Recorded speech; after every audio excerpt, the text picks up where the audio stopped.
I'm here today with a very, very special guest on Keep the Flame Alive. Sorry, hashtag Keep the Flame Alive. I first met this man in 1989 in Tokyo. I was training at the Yoshinkan Hombu Dojo, and I saw this man who was larger than life. And without carrying on too much, I owe him a big debt of honor, a big debt of friendship. Ladies and gentlemen, Road Master Shihan. Master Sensei, welcome to hashtag Keep the Flame Alive. If I don't Thank you very much for having me.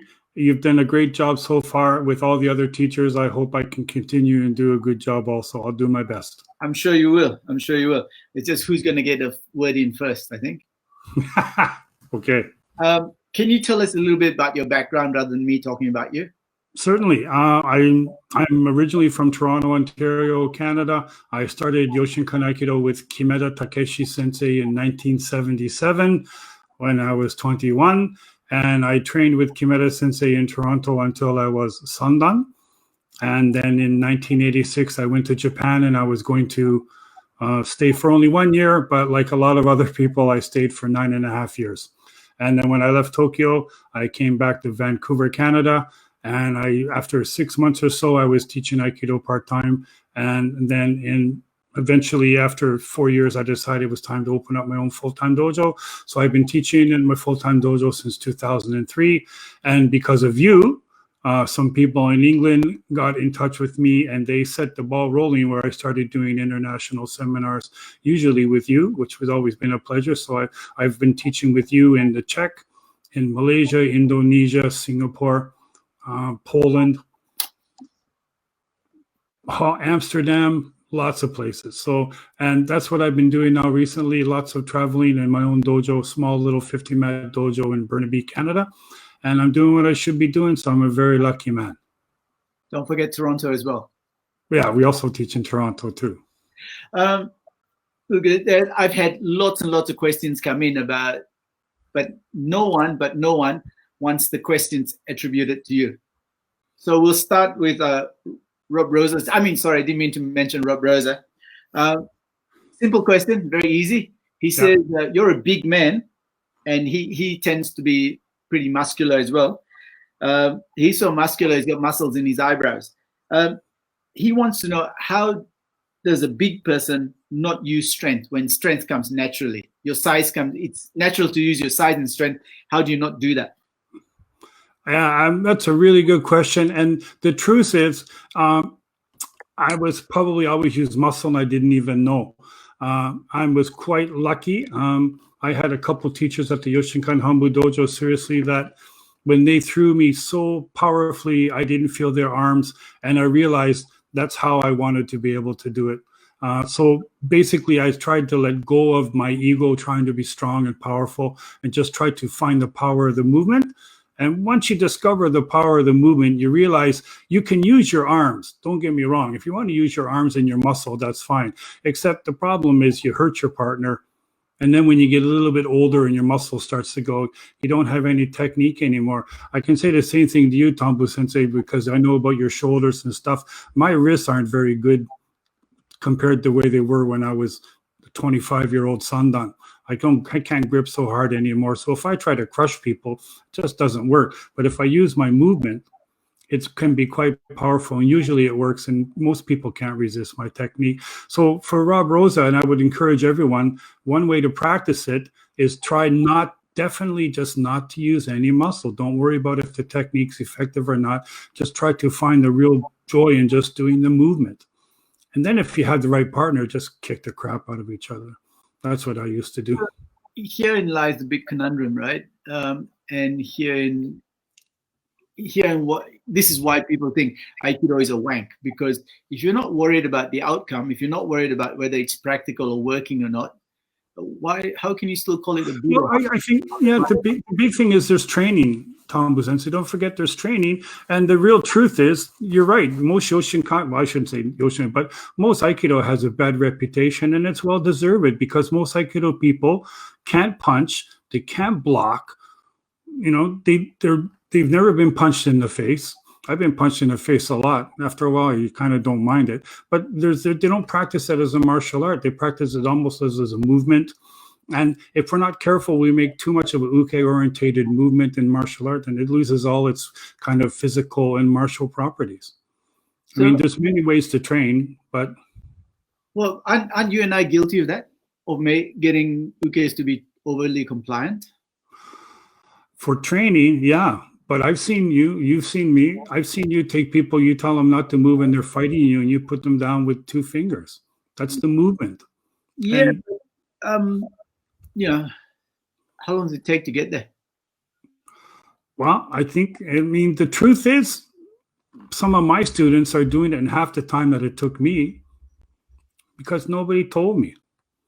I mean, and most people couldn't do it. I was just lucky. I had a couple of teachers that you got to the point where you can't deny what they're doing. You can say they're mean. You can say they're nasty. Maybe they're not good teachers, but you couldn't deny what they're doing. They were just spectacular.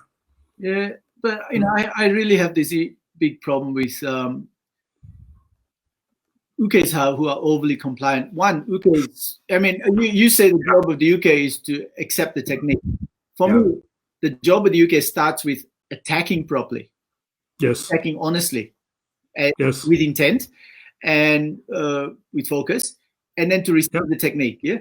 I agree. Most of them don't attack properly, and they're overly compliant. So how does Aikido and how do Aikidoka get better? The problem, Thambu Sensei, is, as you said, is most Aikido people don't know how to strike, and they don't have a good enough uke skills, so you can't really throw them hard. If you teach them proper uke, then you bring them along slowly, then they can start attacking harder and harder. What we really have to understand sometimes is demonstrations are not real Aikido. That's all they are, is demonstrations. And if we're not careful too, we've seen all the dumb kind of things that people do that it's kind of embarrassing when they do it. They do a little bit of the no-touch stuff and missing and this and that. I never do that in my demonstrations. I don't like it when I see other people do it. I'm going to cut you off there and let's not go down that track, okay? Yeah, but I understand. But the truth is, years to go down that track. Yeah, and the truth is, if you attack too hard for uke, then you can't react also. You can get hurt. Yeah. So there has to be, it's a demonstration. There has to be some kind of commitment, but there also, you have to be able to move together. But proper strikes, proper blocks, proper attitude, everything, that's really what Yoshinkan Aikido is. And that's hard to see. We've both done demonstrations where we haven't had ukes that know what's really kind of going on. And it's good experience for them. But if you have, uke you use all the time, you can do a better demonstration. Okay, so now you have an intrinsic teaching style, and we've talked about this before. Yes. Why do you teach the way you teach? I think because as I got a little bit more mature, when about 45 or 50, I always tell people, and I believe it, I take Yoshinkan Aikido very, very seriously, but I don't take myself that seriously. And I think when I first came back from Japan, I was probably really hard. And if you talk to my older students, I never smiled, I never told jokes. It was always all business and this and that.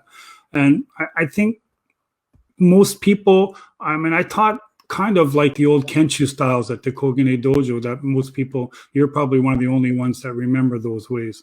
I used to teach that way all the time, and that's how I taught the Sensei in Japan, and that's how I believe Yoshinkan Aikido should be. But I don't think most people want to do that training, and most people probably shouldn't do that training.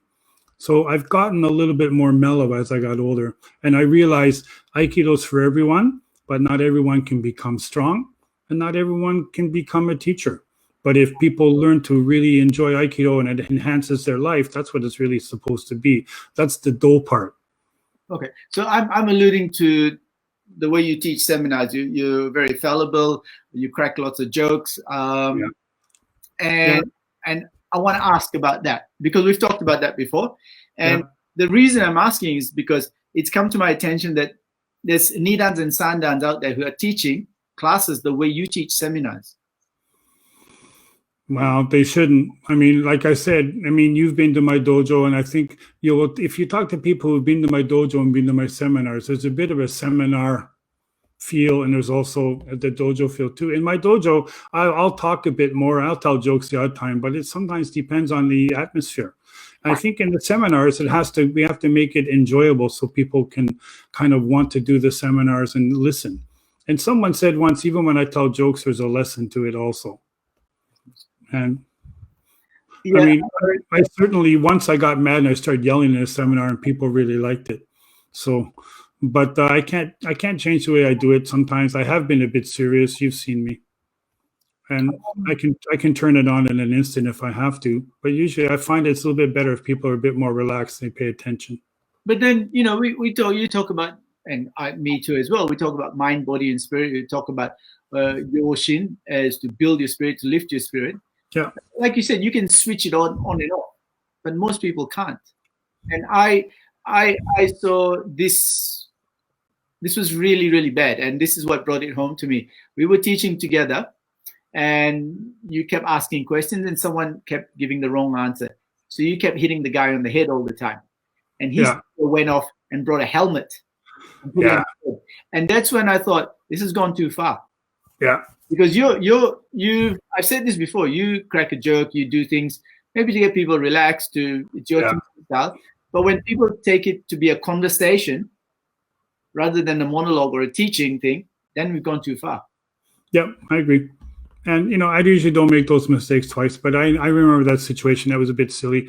But he was also put up to it. He didn't do it on his own because he was junior. He was a bit special also. But yeah. Okay. All right. Now, I've got lots of questions and they're all kind of have this almost similar vein. Yeah. I'll throw the first one. This is from someone in Malaysia. And he wants to know the difference between the Sensei course. I'm paraphrasing his question. One, from when you did it in the 80s, when you taught it in the 90s, and now. And if you give me a wimpy answer, I'm going to pull you up on it. Okay, that's fine. When I did it, it was basically with Takano Sensei, and it was the worst 9 months of my life. But it was also the best 9 months of my life too. And all the stories were true. Bloody knees, classes one. I mean, in my whole Sensei, we did Koho Kemi only one class, one time, and we did them for the whole class. And it was really hard. And even when I started teaching, we did it. It was really hard. We did it that way, and I can't speak about now because I left Japan in 1995 and I went back in 2002, and it felt a little bit different, if I'm honest. But the truth is, I don't know how they changed it. But if you did the Sensei, you were sharp and you were fast. And I'm meeting people now who did the Sensei, and they're not very impressive.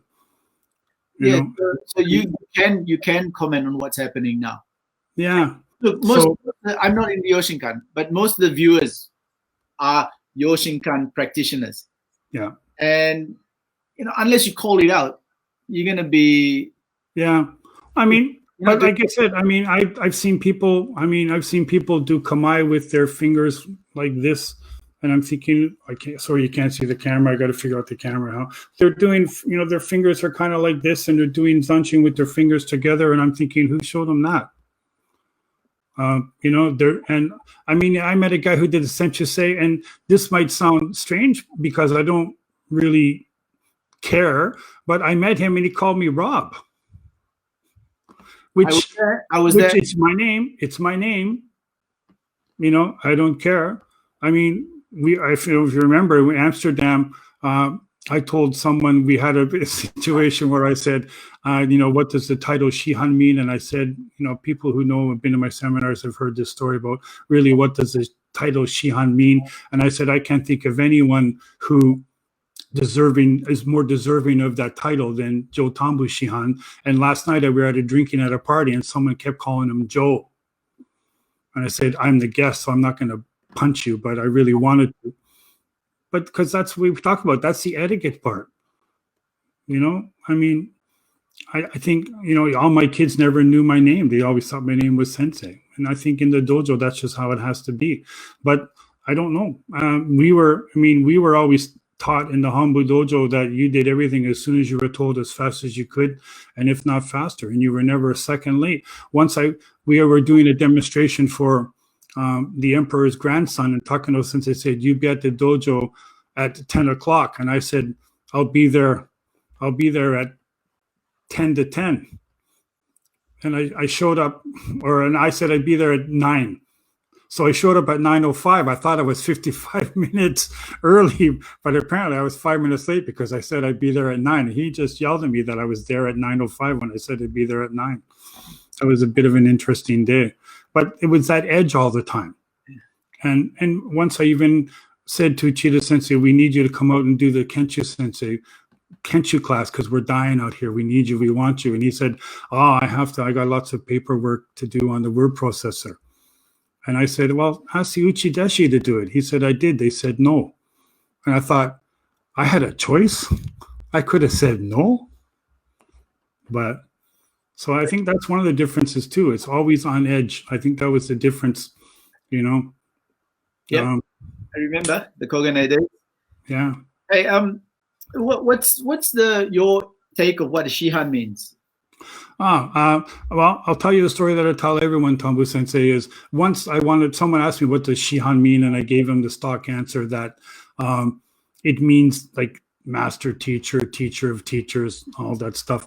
And I thought, so I went in the office and I asked Uchida Sensei, and they all said the same thing, master teacher, teacher, this and that.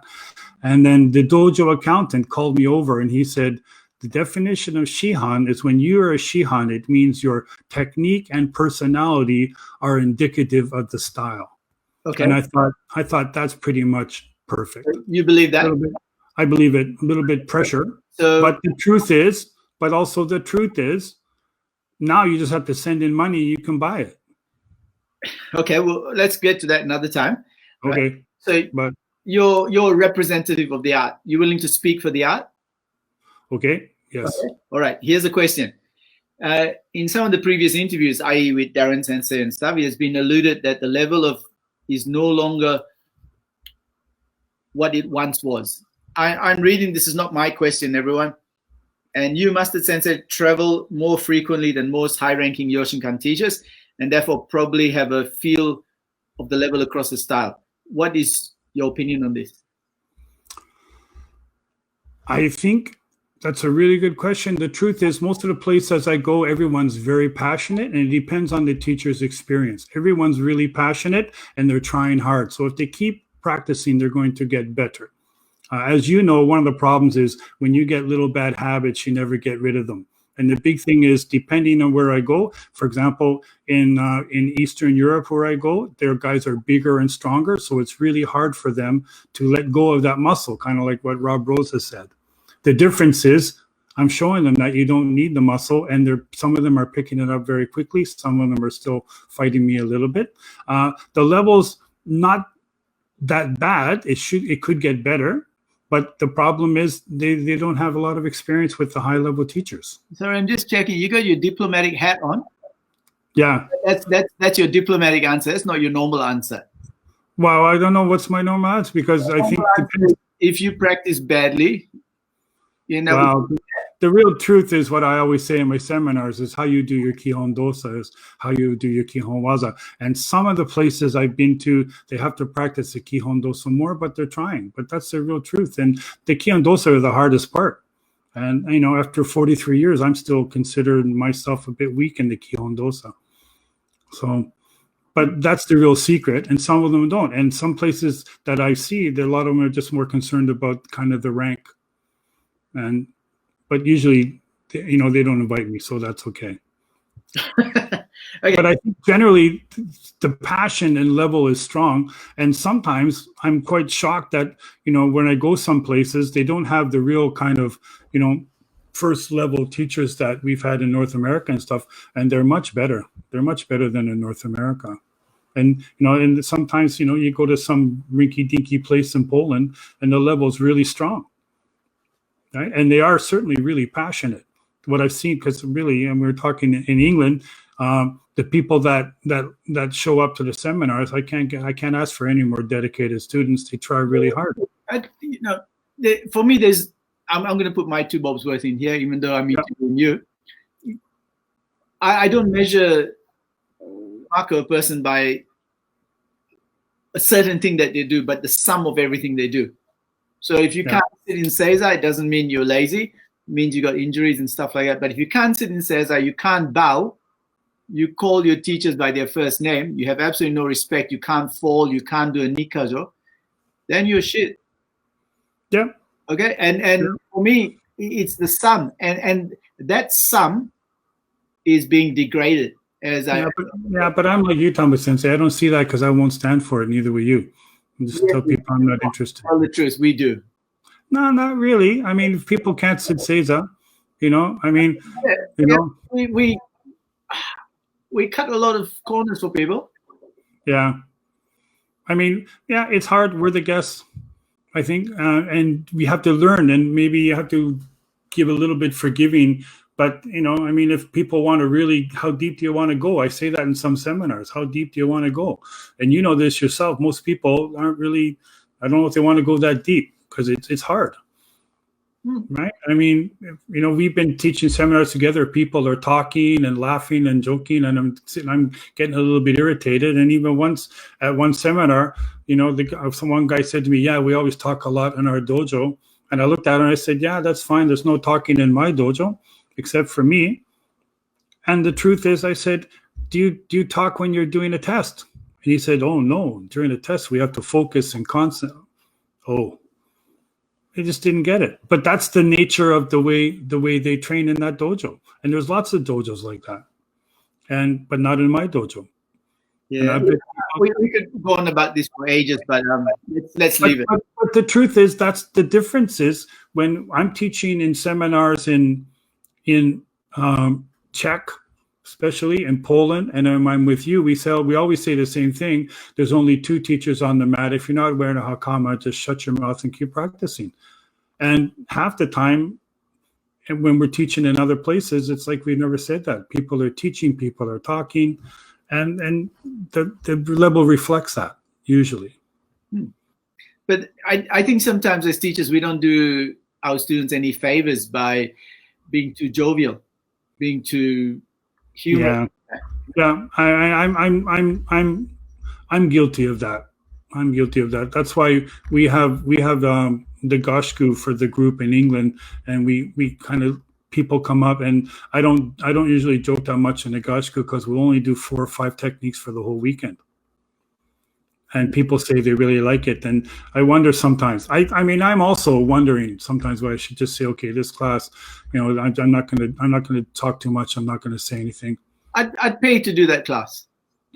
Yeah, you're very kind, and you hold me account, and I think about it sometimes, And the truth is, excuse me, if I'm honest, I'm not really sure. I mean, you've had the probably same experience I have, where I've had classes where I went into my office and I thought, oh my God, that was a dog's breakfast. That was like one of the worst classes I've ever taught. And all the students are saying, that was a great class. Fantastic. Thank you, Sensei. And then other times I go in my office and I write down what I taught, and I think that was a good, strong Yoshinkan class. And everyone's leaving the mat looking like their dog died.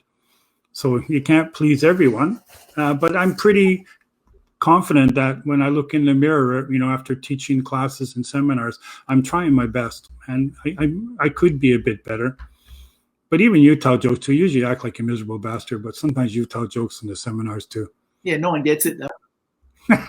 Okay, I do. Okay, moving on, right? Right. Same person as last question. Up until a few decades ago, Japan was considered to be the defective mecca to study Yoshinkan Aikido. And one could argue that is no longer the case. Do you think this is probably true, and what changed? I think it's really true. And I think the big change is the top teachers left.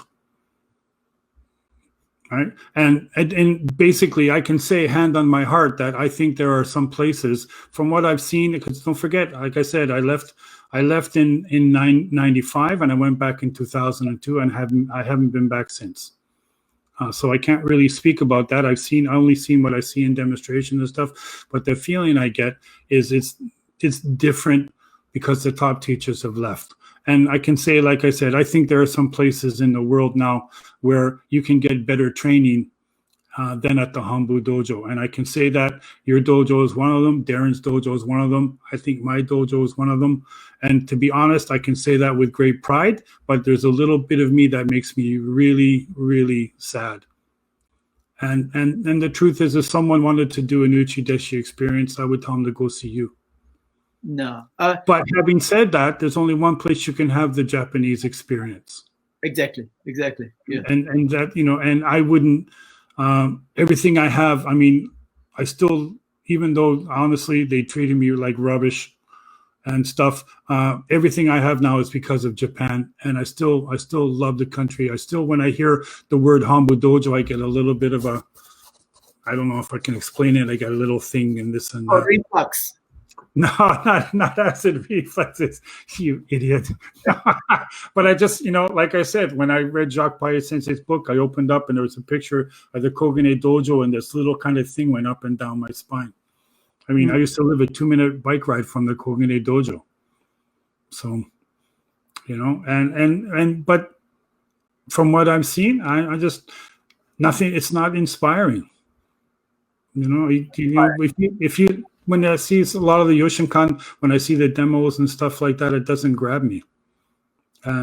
Maybe nothing can last forever. Okay. I hope that answered it. That answered it. Look, everyone, that's the end of part 1. We're gonna take a break and we'll keep recording, but we'll release part 2 in a few days. That's my schooling in promotion. So be back on Monday for part 2. Thank you very much, everyone. Don't forget, part 2 on Monday. Close.